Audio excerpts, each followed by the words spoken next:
genetic information available as every other cell, how does it decide to become a liver cell or a bone cell or a skin cell? What gives it the information to decide the topology or geometry of its function and its position in the body?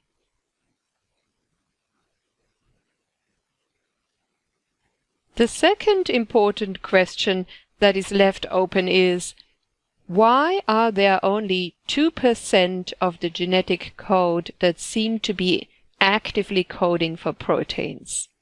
98% of the genetic material has for long been regarded as a type of graveyard of outdated information, no longer in use, selected out during the timeline of evolution. It seems that we... And I specialized in microwave warfare. Radar, obviously, which uses microwave, but they don't just teach you radar, they teach you all about microwaves and other uses. So I understood about microwave warfare and how it can damage people, how it can harm people. Microwaves then were used as weapons, as they are today.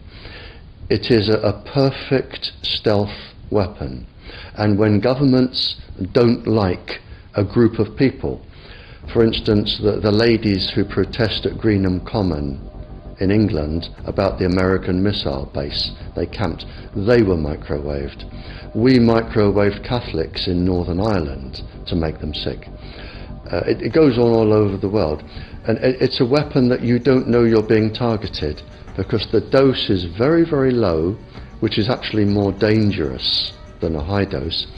It's very, very low, and it may take a year or two, but you can cause neurological damage and cancers with low-level microwaves, and you can make all your opponents sick. It's a perfect weapon for a government. Sick as I have. And after a few months of correspondence, I submitted a Supreme Court case in Israel to ban the use of Wi-Fi in the schools and replace them with wired network. The 4 top diseases that kill our children, our young adults right now, are brain tumors, thyroid cancer, testis cancer, rectal cancer, everywhere we put our cell phones. And a lot of our children are sick and they're being misdiagnosed and mistreated because the wireless industry has put billions and billions of dollars in the past 30 years to mislead the public as to the health effects and keep the public uninformed. We are performing an experiment on children. We are exposing children to microwave radiation for 6 hours during every school day. We have had absolutely no studies looking at the long-term effects of this radiation on young people or even on adults.